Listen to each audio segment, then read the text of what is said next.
e amém. Então hoje a gente dá continuidade ao que a gente começou na semana passada, uma nova série que a gente chama Lista Fundamental, né? E eu queria fazer uma pergunta antes de a gente começar, só para descontrair um pouco e apontar na direção que eu quero, que antes de você for embora hoje, antes da gente sair daqui, eu queria que você levasse para casa. Quem aqui já viajou para algum lugar e aquele lugar para você é inesquecível? Levanta sua mão se você tem uma experiência assim. Levanta bem alto. Que bom, né? Se você não levantou sua mão, eu espero que isso aconteça logo, né? Em algum momento você tem a oportunidade de sair um pouco, de viajar, encontrar um lugar que é inesquecível. Quem aqui pode me dizer, quando eu contar até 3, que lugar é esse? Que é inesquecível. 1, 2, 3. Não entendi. Claro que eu não entendi, né? Para Disney, né? Algumas pessoas tiveram essa oportunidade, né? Para algum lugar no Nordeste muito bonito, uma praia bonita, algum lugar mais próximo, ou no Sul. Quem gosta de ir para o Sul do país aí, né? Ou fora do Brasil, seja onde for. Não é verdade que se você se prepara para ir para um lugar que você nunca foi antes, você dá uma olhada na internet, hoje em dia a gente se prepara assim, a gente vê algumas imagens, ou a gente vê um vídeo, a gente fica fascinado com aquilo. Algum tempo atrás, um casal da minha família, tios meus, foram para os Lençóis Maranhenses. E eles trouxeram algumas fotos, parecidas com aquelas que você vê, por exemplo, numa agência de turismo ou na internet. E eu já tinha visto isso antes e eu pensei, esse lugar é lindo demais. Na foto ele é lindo demais, deve ser mais lindo ainda ao vivo. E a minha tia falou, realmente é muito mais lindo do que você pode imaginar. E aí, aconteceu da gente conseguir, a gente se programou bastante, juntamos lá quanto que a gente precisava para gastar numa viagem como essa e conseguimos ir. E tivemos essa oportunidade. E a próxima foto mostra um pouquinho da gente lá. Lindo, né? Olha só. Não estou falando de mim, mas o lugar também. O lugar é bem bonito. E você sabe o que acontece quando você vai num lugar como esse? É que você descobre que as imagens daquele lugar, elas não eram imprecisas, elas eram reais. Ninguém estava mentindo para a gente, só que quando você chega lá, é sempre muito maior e muito mais bonito do que você podia imaginar. A gente ficou muito fascinado com a beleza do lugar. Quando eu era pequenininho também, 10 anos de idade, a gente teve a primeira oportunidade de viajar para fora do Brasil. Naquela época, quando você falava de ir para a Disney, só tinha uma opção, era um parque, não tinha mais do que um parque. Hoje tem vários, não tinha aqueles montes de parques temáticos. E aconteceu de aparecer os primeiros grandes pacotes, né, de turismo, e meus pais conseguiram realizar esse sonho. Eu lembro de que naquela época não tinha internet, mas tinha aqueles folhetos mostrando os parques, e eu peguei e decorei tudo que estava escrito, e eu estava louco, apaixonado por aquilo. E eu lembro de entrar pela primeira vez no ambiente, que era uma rua muito larga, muito bonita, com castelo, aquele castelo bonito, e ficar meio paralisado. E, se eu não me engano, meu irmão, um dos dois, veio e falou para mim assim, é bem maior do que a gente imaginava, né? E eu falei exatamente isso. Quando você tem uma experiência de algo que você viu apenas no papel, viu numa tela, viu na internet, e depois você vai até lá, claro, de vez em quando a gente pode ficar até um pouco decepcionado, né? Porque na internet vendeu para a gente como se fosse muito mais bonito, mas em geral o impacto de você ir num desses lugares é marcante. E a frase que vem para mim é que não tem comparação, não se compara a realidade. A foto, a imagem, a ideia a respeito daquilo não se compara ao lugar real. Você que levantou a mão dizendo que esse lugar é inesquecível, concorda comigo? Amém? Não se compara à realidade. E a mesma coisa vale para o nosso relacionamento com Deus. A mesma coisa vale para o nosso Deus. Nenhuma imagem é grande o suficiente, nenhuma ideia a respeito e qualquer construção que a gente possa fazer de imagens a respeito dele consegue chegar à realidade de quem ele é. Nada consegue propriamente defini-lo. Então, hoje a gente está nessa parte 2 da nossa série A Lista Fundamental, tentando responder aquela pergunta que eu falei para você na semana passada. A fim de a gente seguir a Jesus, o que a gente precisa acreditar? Em que se deve acreditar para ser um fiel seguidor de Jesus? O que é o mínimo? O que é o básico? O que é realmente essencial, fundamental? e o que não é, o que é secundário, o que é tradicional, cultural. E a gente declara que isso é muito importante porque a gente descobriu que o cristianismo, na nossa experiência de vida cristã, é como se fosse uma casa gigantesca, lembra que eu mostrei para você? Onde todos os ambientes são muito parecidos em algum aspecto, são feitos de várias salas de estar, né? E todas elas têm uma porta dupla para saída para o mundo, onde todo mundo é bem-vindo a entrar, e alguns podem sair, e existem passagens secretas entre todas elas. E eu cometi um pecado na semana passada, porque eu tinha que ter colocado a Igreja Católica, porque se existe uma representação, quando se fala de cristianismo, é muito forte da Igreja Católica, e se encaixa exatamente dentro das mesmas propriedades que eu estou conversando com você sobre qualquer igreja evangélica. Porque o que todas elas têm em comum? Todas elas têm em comum que cada uma tem os seus próprios termos e condições. Cada uma tem as suas próprias tradições. Cada uma delas tem as suas próprias expectativas, interpretações. Cada uma delas, às vezes, tem as suas próprias traduções, né? Algumas delas têm uma Bíblia diferente da nossa, né? E isso acontece. Mas o principal é que cada uma das vertentes cristãs que existem hoje no Brasil, no Rio de Janeiro, o que eles têm de mais comum é que todos eles estão confiantes de que eles estão certos, incluindo a gente, né? Todos nós achamos que o que quer que a gente esteja envolvido está certo, e os outros estão menos certos, né? Hoje não estão completamente, mas estão meio certos, talvez. O que acontece é que em cada geração, cada novo momento da vida, cada nova estação, novos ensinamentos, que muitas vezes são inéditos, não existiam antes, são originais, mas que muitas vezes podem ser tóxicos, vão se entremeando, vão participando de várias correntes do cristianismo. E essas ideias são frequentemente, muitas vezes, elevadas a um status de doutrina, o que era para ser apenas algo secundário, algo que a gente tem na igreja, mas não é o que é mais importante. Mas porque alguns dão muita importância, pegam aquilo e elevam a um lugar muito alto, a um lugar de doutrina, é isso? Tem certas coisas que eu falo aqui na igreja e eu preciso preparar a igreja. Eu falo, gente, o que eu estou falando agora não é doutrina. Quando eu falo alguma coisa, eu acho que aqui na igreja a gente deveria fazer assim, mas isso não é doutrina, não é o dogma da igreja, não é o que você tem que acreditar para ser um cristão. Faz parte da nossa experiência, mas não é doutrinário. Ou teologia, algumas pessoas vão dizer que Deus pensa daquela maneira. E quando você não se adequa àquilo naquela igreja, naquela corrente cristã, as pessoas acham que você não é um cristão de verdade, você está fora, você não pode participar. E quando isso acontece, e é muito triste, porque o que não é essencial, frequentemente, pode se tornar um obstáculo. Na igreja, de uma forma geral, o que não é essencial acaba forçando as pessoas, pessoas inteligentes, pessoas sinceras, pessoas que amam a Deus, daqui a pouco não conseguem mais se ver naquele ambiente, eles recuam, dão um passo para trás e precisam reconsiderar. Não sei se já aconteceu com você, não sei se já aconteceu com alguém que você conhece, porque algumas pessoas, a fé até consegue sobreviver ao impacto de uma ideia nova, contrária a Jesus, na igreja, mas muitas vezes não consegue. O que acontece muitas vezes, naquele mapa que eu mostrei para você, é que alguém simplesmente passa de uma sala de estar para outra. Tudo bem, saí dessa igreja, fui para outra igreja, a fim de tentar resolver um problema. Deve ter acontecido com alguns de vocês. Onde você estava, e eu não estou criticando ninguém, mas onde você estava, você começou a questionar.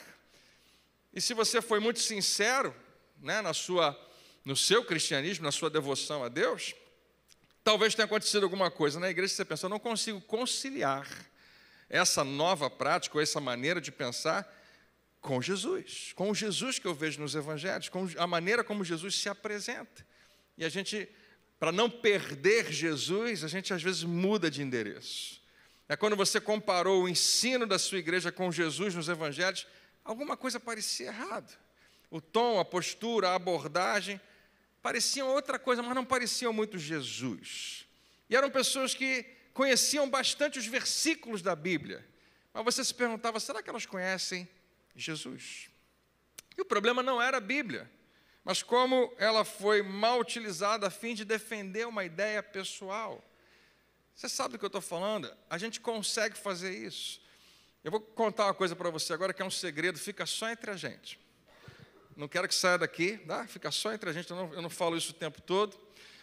Mas se você me der uma Bíblia, olha, não precisa, tem um monte de Bíblias, e você me pedir para justificar alguma coisa que você queira fazer, me dá alguns minutos. Eu consigo achar um versículo, ou eu consigo achar uma história que fora do contexto, eu consigo que você utilize ela para justificar qualquer prática que você queira ter. E é o que acontece o tempo todo, é por isso que existe um monte de confusão hoje em dia. As pessoas pegam um versículo fora de contexto, alguma passagem fora de lugar, e com base naquilo justificam todo tipo de coisa estranha e coisa errada que alguém deseja fazer. Já aconteceu dezenas de vezes diante dos nossos olhos. Quando a palavra de Deus, ela é diminuída a isso, e ela é tirada de um contexto, e a palavra simples de Deus pode ser distorcida para ganho pessoal, para fazer o que eu queria que fosse feito. Então a pergunta que a gente ficou é: o que realmente é fundamental?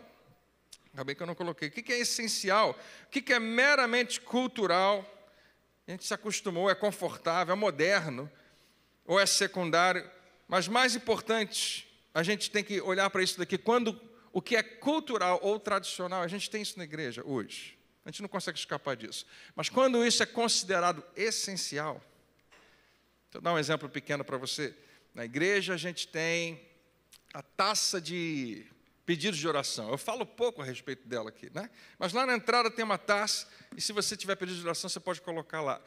Se você acreditar que isso é doutrinário, que para ser cristão, para ser uma igreja de verdade, tem que ter a taça de pedido de oração, no momento em que ela sair, você pensa que a gente deixou de ser uma igreja cristã. Você deixa, não somos mais evangélicos, né? E não tem nada na Bíblia dizendo que a gente precisa ter a taça de pedido de oração, ou o livro de pedido de oração.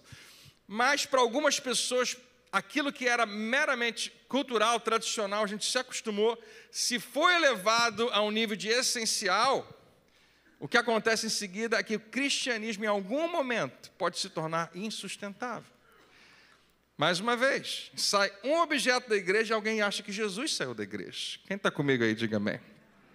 Então, nós estamos fazendo essa pergunta, né? Isso aqui pode chegar num nível muito pior, porque para algumas pessoas, não para todo mundo, algumas pessoas até gostam quando a gente estabelece na igreja algumas ideias, algumas opiniões e eleva a um estado de doutrina. Para ser cristão tem que ser assim. Por que algumas pessoas gostam? Porque se adequa ao que elas já gostavam antes. Já está dentro do que elas queriam mesmo. Né? Aqui na nossa igreja é desse jeito. É uma maneira da gente poder dizer, do jeito que eu queria. Quando alguém chega aqui e não gosta do que eu queria, tudo bem se não ficar com a gente. Porque eu só quero gente que gosta do que eu gosto. Que pensa como eu penso. Então a gente vai se acostumando a isso. Então o cristianismo não apenas se torna insustentável para alguém, pode se tornar também inabitável para algumas pessoas.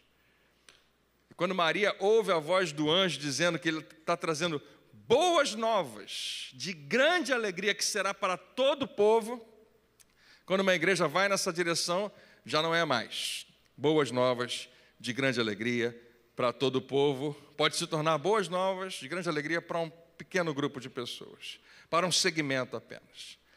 Na semana passada a gente começou falando da resposta que Pedro dá ao que Jesus pergunta. Você lembra que Jesus pergunta: quem vocês dizem que eu sou? E Simão Pedro responde, pelo Espírito Santo, pela direção do Pai: o Senhor é o Cristo, o Filho do Deus vivo. E a gente lembrou, né, que Jesus poderia ter dito: não, vamos devagar. Não, Jesus fala: você está certíssimo. Foi Deus que te deu essa resposta, ela vai ficar registrada para sempre. E a gente entendeu que é essencial, que é fundamental reconhecer e acreditar que Jesus é quem? É quem Ele disse que era. Jesus não veio aqui para mostrar uma coisa e ser outra coisa. Ele é quem Ele disse que Ele era, o Filho de Deus, o último, o Rei final e definitivo, determinante de todo o planeta que Deus estabeleceu. Então, o nosso primeiro item da nossa lista, é isso que a gente está construindo, uma lista. Por isso que eu estou falando para você não perder nenhum episódio, porque nem toda a série é assim, mas essa a gente vai construindo um em cima do outro. Então, é bom que você esteja aqui semana após semana assistindo com a gente. Aliás, tem acho que um recorde de gente assistindo online. Que bom que você está participando com a gente. É que a gente colocou que a lista é essa, primeiro número, Jesus é o Filho de Deus e nosso Rei. Você pode repetir comigo? Jesus é o Filho de Deus e nosso Rei. Ele não está em primeiro lugar por qualquer motivo, esse é o grande fundamento. Qualquer outra coisa vem depois disso. Precisa ser uma consequência natural dessa crença. Se você tiver bem estabelecido aqui, você respondeu a pergunta máxima, a pergunta mais importante de toda a história: quem é Jesus para você? Porque você conhece pessoas que, se você perguntar quem é Jesus para você, a resposta não é essa. E poderia ser que aqui na igreja a gente, sem perceber, não tivesse essa resposta. E alguém perguntasse quem é Jesus, você falasse: Jesus foi um homem muito importante, um homem maravilhoso. Jesus foi a pessoa mais importante que pisou aqui na terra. Jesus foi um grande profeta, um grande mestre, uma pessoa que fazia milagres o tempo todo, alguém que deixou ensinos marcantes. Todo o nosso ocidente do planeta é marcado pelos ensinos de Jesus e fez grande diferença. Democracia e um monte de outras coisas parece que partem dos ensinos do Senhor Jesus, coisa tão importante. E a gente esquece o fundamental: quem Ele disse que Ele era. Ele falou que o reino dele não é desse mundo. Mas, e justamente por isso, ao contrário da maioria dos reis, Jesus não se aproveita da sua posição para chamar atenção para si mesmo. Se você já leu os evangelhos, eu recomendo que a gente volte a fazer isso mais vezes, ler o evangelho, procurar Jesus lá, você vai descobrir que Jesus não aceita levar crédito por nada que Ele faz. Assim, eu gosto muito de receber elogios, eu tenho grande dificuldade de receber elogios, não sei se você tem, mas quando alguém chega para mim no final de culto: pastor, o senhor me abençoou muito, a palavra foi maravilhosa. Eu preciso lembrar que existem algumas maneiras de responder. Uma das, talvez mais comuns, seja: obrigado porque você gostou, você me abençoa também me dando esse elogio, mas nunca vai ser completo se eu fizer só isso. Eu preciso reconhecer que eu não consigo fazer absolutamente nada sem a graça de Deus sobre a minha vida. Isso funciona para qualquer coisa, na minha e na sua vida. Por que eu digo isso para você? Porque sim, existe honra que pode ser dada às pessoas. O ofício pastoral e o pregador pode merecer honra, com certeza. Mas se não apontar essa honra para aquele que deu a ele essa capacitação, não faz muito sentido. Eu digo isso para você porque Ele, o nosso Senhor, o nosso mestre, o nosso modelo, o nosso herói, é quem ensina isso. Em nenhum momento, Jesus, que palavra maravilhosa, Ele falou: foi o Pai. O Senhor cura as pessoas, é o Pai que cura. Tudo Jesus dá o tempo todo crédito para outra pessoa, porque não é Ele, supostamente, é o Pai. E durante a sua conversa final com os seus apóstolos, antes de Jesus ser preso e crucificado, Jesus está tentando preparar eles para o que vai acontecer. E eles já estão 3 anos aproximadamente com Jesus. E eles estão um pouco confusos em relação a Jesus. Por que eles não entendem a respeito de Jesus? Eles não entendem o propósito de Jesus estar no meio deles, da vinda de Jesus no meio deles. E se você estiver acordado, dá um amém bem alto agora. Obrigado. Os dormindo, tenta acordar um pouquinho agora. Eu sei, domingo, eu sei como é que é. O que está acontecendo com eles? Eles estão confusos. Por que a gente está recebendo tanta coisa boa de Jesus, mas qual a razão dele estar aqui? Em outras palavras, os discípulos pensavam assim: quando é que Jesus vai rasgar esse manto que ele tem de sacerdote e vai colocar um manto de rei? Porque se ele é o Messias, por que a gente não vai agora? A gente está pertinho de Jerusalém, por que a gente não vai lá para dentro e toma esse negócio de volta? A única coisa que eles conseguiam pensar é que a gente não aguenta mais, está sob domínio romano, Jesus multiplica pães, cura todo mundo. Eles acabaram de ver Jesus ressuscitar um cara que estava morto há 4 dias. Não morreu agora não, teve sepultamento, né? Todo mundo foi embora, estava lá enterrado, e Jesus vai lá e ressuscita aquele cara. Eles sabem que ele é muito mais do que parece ser, mas eles estão confusos. E até hoje, aqui na igreja, em qualquer outro lugar, tem um monte de crente, um monte de cristão confuso também, não entenderam ainda o propósito de Jesus vir e viver em nosso meio. Estão tão confusos quanto aqueles apóstolos, em alguns aspectos. E a razão é essa. E aqui está o principal que eu queria que você levasse para casa. Então, se alguma coisa acontecer, se você for dormir daqui a pouco, preste atenção nisso aqui. A confusão, primariamente, surge pela maneira como a Bíblia é tradicionalmente tratada e ensinada. E agora eu tenho que ser muito cuidadoso. O problema não é a Bíblia, de jeito nenhum. Eu e você sabemos, ela é a palavra de Deus. Mas a maneira como muitas vezes ela é apresentada e ensinada para mim e para você. Nós entendemos a Bíblia como uma coisa só, como um todo, e na verdade ela é uma coleção de livros e ela tem no mínimo ali 2 alianças bem específicas. Antes de nós termos a nossa Bíblia, já existia uma Bíblia dos judeus, e ela agora também faz parte da nossa Bíblia. O apóstolo Paulo vai chamar, Jesus vai chamar a lei e os profetas, toda a antiga aliança, todo o Antigo Testamento.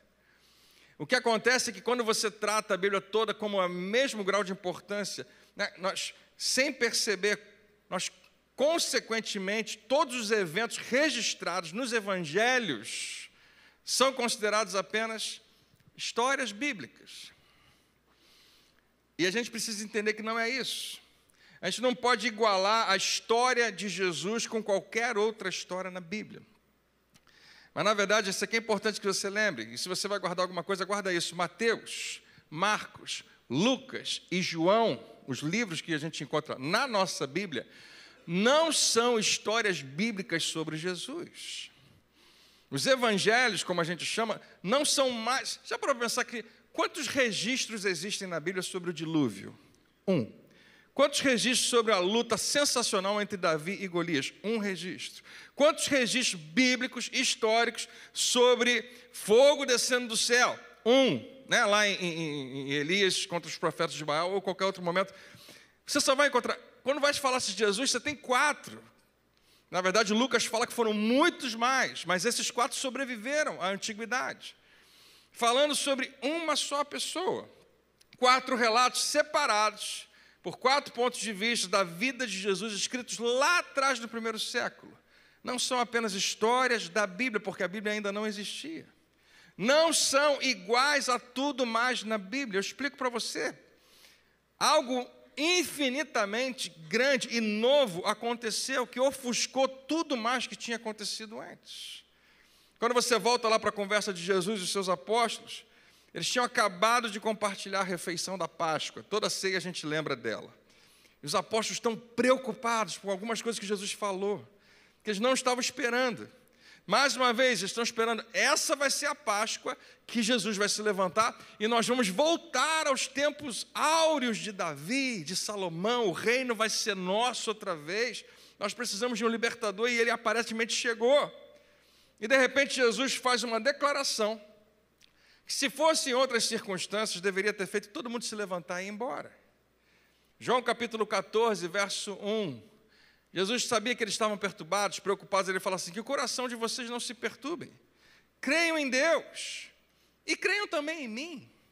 A gente lê isso rápido, mas imagina se sou eu que falo isso para você. Se sou eu que chego aqui e falo, gente, diante de tudo que a gente está vivendo, essa situação complicada na cidade, violência, Brasil, crise, vocês confiam em Deus? Vocês creem em Deus? Amém? Então confiem em mim também.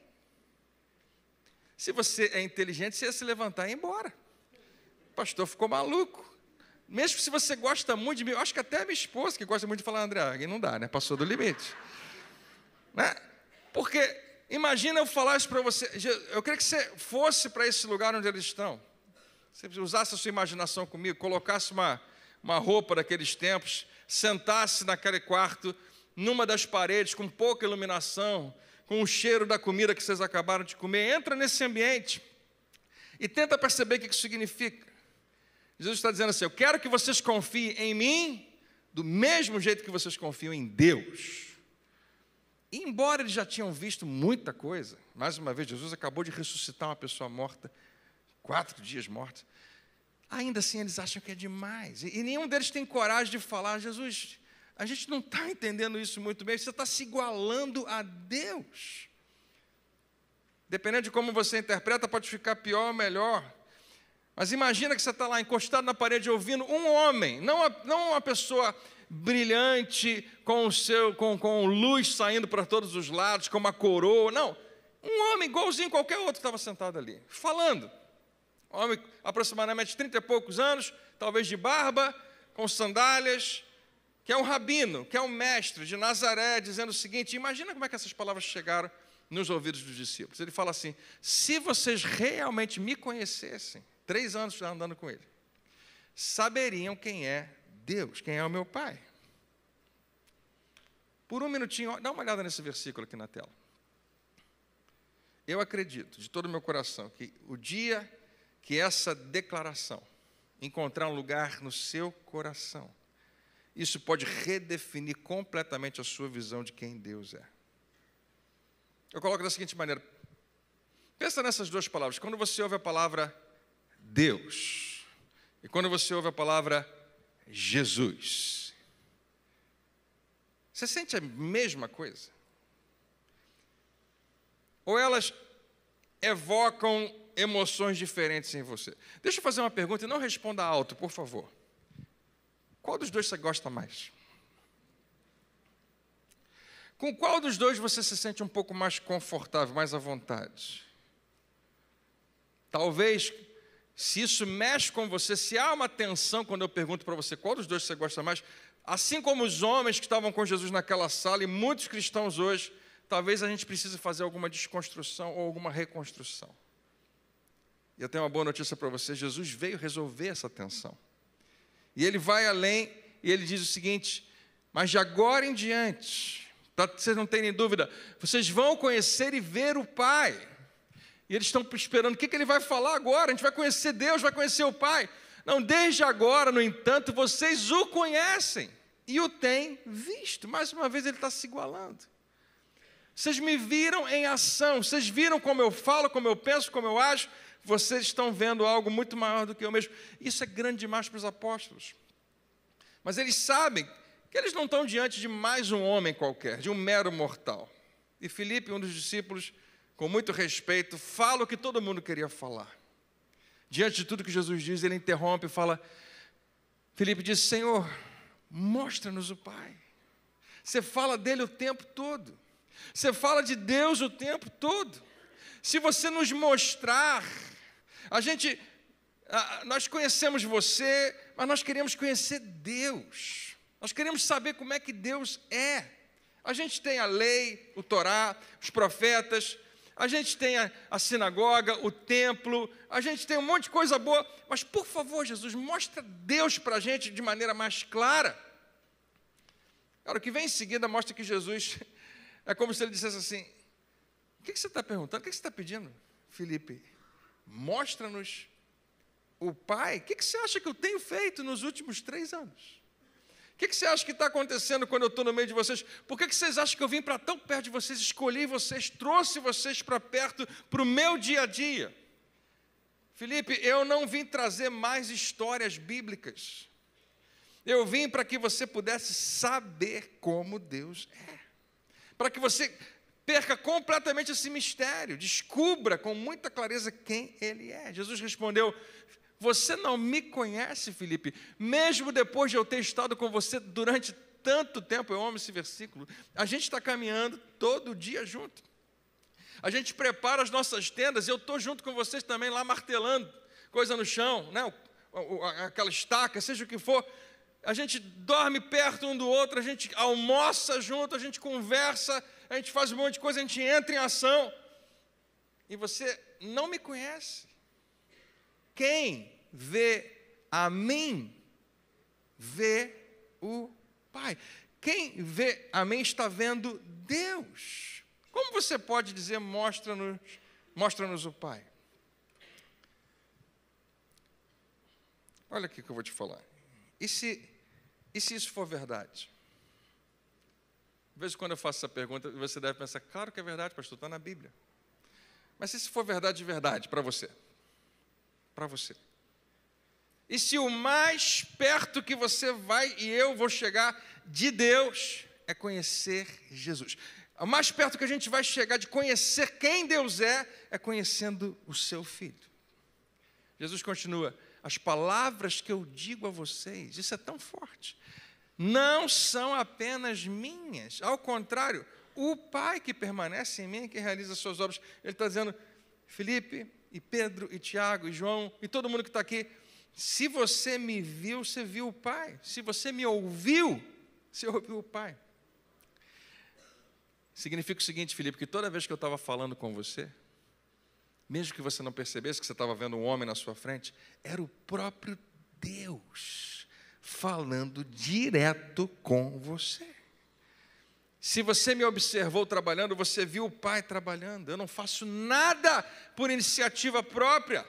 Eu vim para remover bastante do mistério, adicionar alguma personalidade. Eu vim para reduzir a distância, porque você viu as fotos na internet, você viu a beleza do lugar, mas agora você está diante da realidade. Você quer saber como é que Deus é, do que Deus gosta, o que Ele tem a dizer, como que Ele responderia? Felipe, basta você observar o que eu faço e ouvir o que eu digo. Observa o que eu faço, ouça o que eu digo. Jesus é como Deus é revelado. Ele é a melhor representação que existe. Jesus é o mais próximo que eu e você vamos chegar de Deus, no sentido de conhecê-lo. Isso significa que os evangelhos, meu convite hoje é que você volte a ler. Os evangelhos não são histórias bíblicas adicionais. Quando você compara o Antigo e o Novo Testamento, você vai descobrir que não existe comparação, é completamente diferente. Os evangelhos não são histórias bíblicas sobre Jesus, mas os evangelhos registram a explicação de Jesus sobre quem Deus é e como Ele é. Deixa eu repetir para você. Os evangelhos não são outras histórias bíblicas, assim como de Davi, como de Elias, como de Moisés, mas são o registro da explicação que Jesus dá sobre quem Deus é e como Ele é. E por mais óbvio que isso deva ser e deveria ser, mais uma vez é difícil para eu e você entendermos por causa de como pastores e líderes e igrejas usam, se referem e ensinam a respeito da Bíblia. Por isso que a razão da gente estar fazendo essa série é justamente apontar nessa direção. Semana passada eu mencionei para você, né, de pessoas que foram embora e vão embora, e saem de uma igreja, vão para outra igreja, vão para outra igreja, porque têm dificuldade de conciliar, não conseguem. Se Jesus estava dizendo a verdade, quando você abre o Novo Testamento e lê as palavras dele, algumas Bíblias estão até em vermelho, né, as palavras de Jesus, você está lendo as palavras do próprio Criador do Universo falando com você, porque Ele é seu Pai. Jesus está falando diretamente em nome de Deus, porque Ele é o seu Filho e Ele é o porta-voz dele para o mundo. Então, para terminar, eu queria que você entendesse isso a respeito da sua Bíblia. Quando nós igualamos a importância de tudo na Bíblia tem exatamente o mesmo valor, sem perceber, involuntariamente, sem querer, nós negamos ou nós minimizamos o propósito único da vida e da vinda do Senhor Jesus. Não da sua morte, da sua vida. E é aqui que, você já ouviu a expressão vaca sagrada? Né? Alguma coisa que talvez seja com base na religião da Índia, lá, dos hindus, que não pode tocar em certas coisas. A vaca lá, o animal, não pode ser mexido. Nós evangélicos temos as nossas, né? Algumas coisas que, pastor, você não mexe com isso. E talvez eu esteja até ofendendo alguém, longe de mim querer fazer isso, mas eu queria que você pensasse. Porque se até hoje você pensa que a antiga aliança é igualzinha à nova, que a maneira, né, como Deus se apresenta no Antigo Testamento é igualzinho do Novo, e possivelmente você vai chegar rápido à conclusão de que não é. De que a aliança que Deus faz através de Jesus é comparável à aliança que Ele faz através de Moisés. Não tem comparação, e a própria Bíblia fala isso. Você sabe quem não cometeu esse erro de igualar tudo? Um fariseu que viveu lá no primeiro século, que era apaixonado pela lei, mas que se converte ao Senhor Jesus e continua apaixonado pelo que Deus estabeleceu. O apóstolo Paulo, ele prega que Deus havia se revelado perfeita e completamente em Cristo Jesus, na pessoa de Jesus de Nazaré, para fazer o que ele tinha prometido fazer. E Paulo diz que quem quisesse seguir Jesus deveria vir simplesmente segui-lo, se juntar a ele nisso. E ele insistiu que a explicação de Jesus sobre Deus era infinitamente superior a tudo que veio antes. Olha como é que está Colossenses 2,17. Tudo isso, falando da antiga aliança, é sombra das coisas que estavam por vir. Diga comigo, sombra. Você pode falar sobre alguma coisa olhando para a sombra? Pode, mas você não consegue revelar tudo. Você pode dizer muito sobre um lugar que você vai viajar olhando as fotos, né? Mas as descrições não se comparam até você ver a realidade. São incompletas, não explicam tudo. E aí Paulo continua dizendo, a realidade, porém, encontra-se em Cristo. Isso é Paulo, no Novo Testamento, que eu e você consideramos palavras de Deus, dizendo sobre a própria palavra de Deus, que existe algo que é sombra e algo que é realidade. Existe algo que não está errado, não é mentira, não é engano, é apenas incompleto e aponta para aquilo que vai ser completo. Se você pudesse projetar agora a sua sombra em qualquer lugar, você ia ver, ela é importante, ela é real, mas ela não revela tudo. Então ela tem o seu lugar. Só é encontrar a realidade naquele que é o Messias, o ungido, aquele que foi escolhido por Deus, o Rei, que finalmente veio, aquele que é real. O que projeta a sombra finalmente chegou. E João começa o seu evangelho dizendo, você lembra? Aquele que era o verbo, veio e habitou entre nós. João estava falando eu vi Jesus de perto, ele caminhou comigo, ele habitou entre nós. E ele vai descobrir que é para você descobrir quem é o Pai, saber quem ele é. O que veio antes não estava errado, estava só incompleto. E para terminar, o autor de Hebreus ecoa a mesma ideia. E aí você pode ler, né?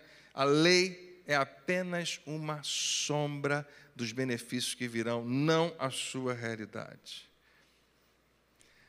Quando ele escreve isso, ele escreve numa realidade diferente da minha e da sua hoje. O que era a realidade para aquelas pessoas que talvez mereça que a gente abra os nossos olhos? Todo mundo, todo homem, toda mulher, desde sempre, acreditavam em deuses, acreditam em algum Deus, procura no seu interior a divindade. Estavam sempre olhando para cima e tentando descobrir o que estava por trás da vida da terra.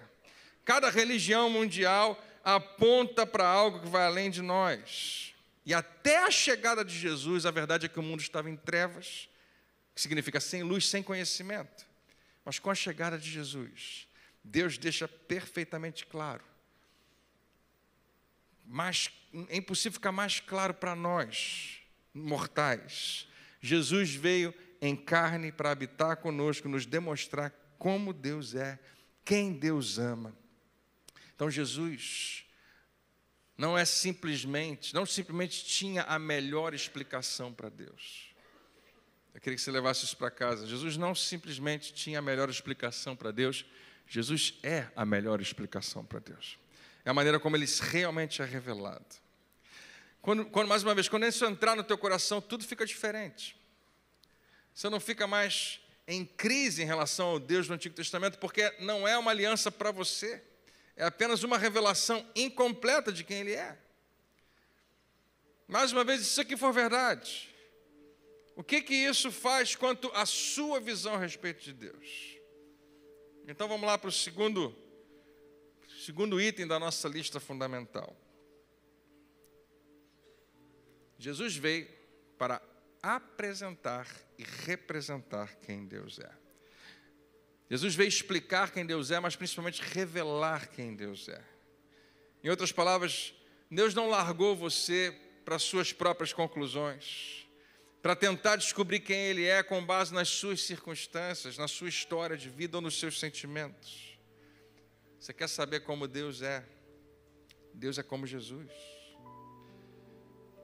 Ele fala com todas as palavras, quem está olhando para mim, me vendo, me ouvindo, está vendo e ouvindo o Pai, o que é uma ótima notícia. Significa que Deus ama você pessoalmente, e Ele perdoou você pessoalmente, porque Jesus recebeu autoridade para perdoar pecados a hora que Ele quisesse, e é assim que Ele fez comigo e com você, especialmente no seu sacrifício. Talvez, se você não consegue conciliar propriamente, lembra que eu te perguntei, Deus e Jesus invocam os mesmos sentimentos, algum trabalho precisa acontecer.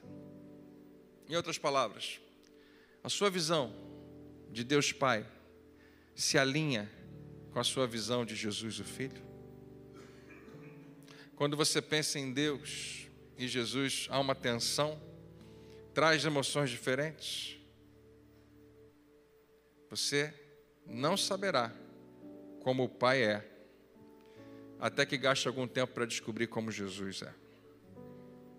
E você vai ter imagens, ideias, pensamentos, mas não vai ter a coisa real. E você tem uma ideia mais clara a respeito de Jesus quando você o segue nos evangelhos.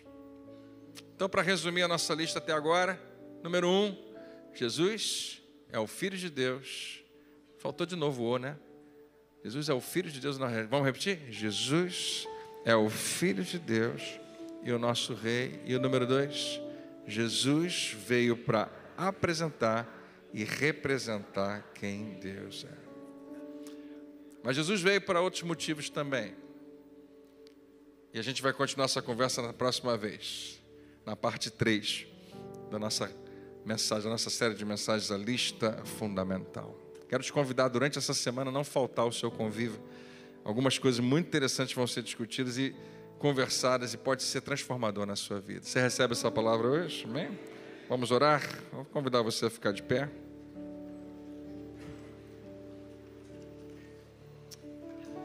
Glória a Deus.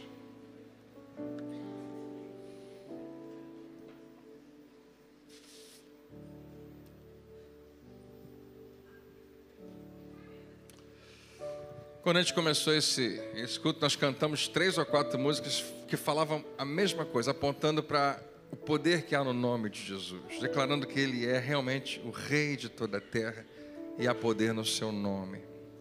E nós oramos e declaramos o poder de Deus para quebrar cadeias na nossa vida pessoal, na nossa casa, no nosso bairro, na nossa cidade. Nós estamos hoje lembrando mais uma vez de quem Ele é. Jesus é a representação perfeita de Deus. E não é bom saber que quando você sair daqui, Ele vai junto com você? O próprio Deus vai com você para casa e vai com você onde você estiver.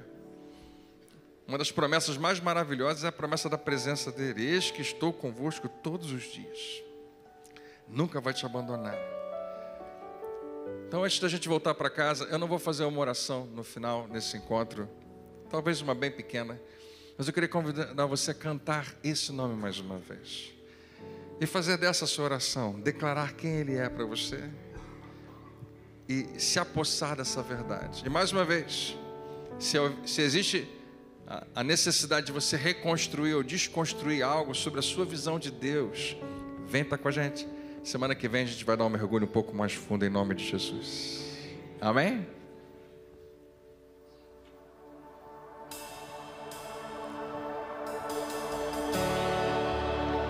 Vamos declarar o nome de Jesus mais uma vez. Você deseja erguer suas mãos a Ele. Jesus, Jesus, muito obrigado. Aleluia. Jesus, quero declarar Teu nome sobre toda mente e coração. Pois sei que existe paz em Tua presença. Clamo, Jesus.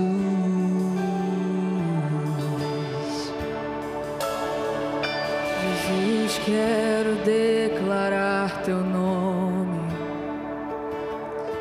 quebrando os vícios dessa geração. Declaro que há liberdade e esperança. Clamo, Jesus. Teu nome é cura, é poderoso. Teu nome é vida.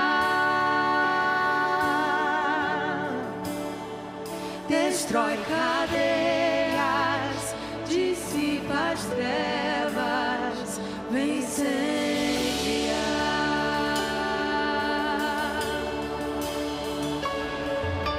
Jesus, quero declarar teu nome sobre toda alma em depressão, ansiedade e medo, saiam agora. Clamo Jesus, teu nome é cura, é poderoso, teu nome é vida. Destrói cadeias, dissipa as trevas, vem incendiar. Teu nome é cura, é poderoso, teu nome é vida. Destrói cadeias, dissipa as trevas, vem incendiar.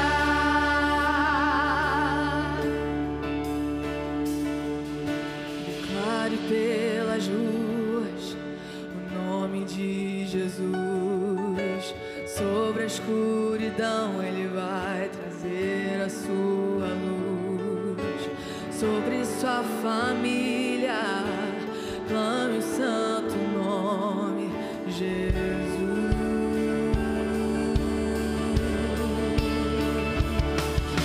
Declare pelas ruas o nome de Jesus. Sobre a escuridão ele vai trazer a sua luz. Sobre sua família, clame o santo nome Jesus.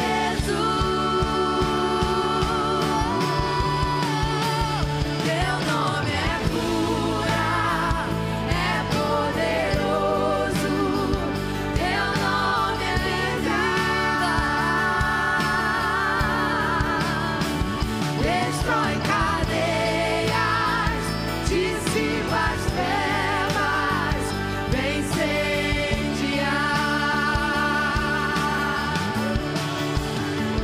Teu nome é cura, é poderoso, teu nome é vida. Destrói cadeias, dissipa as trevas, vem incendiar.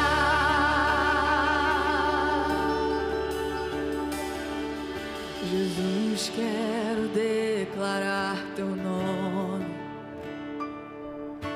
sobre toda alma em depressão,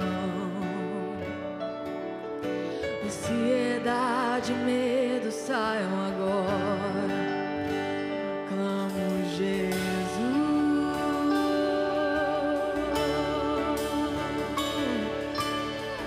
Clamo Jesus. Clamo esse nome poderoso, poderoso, poderoso. Declare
Será que podemos sair desse lugar declarando aí pelas ruas o nome de Jesus?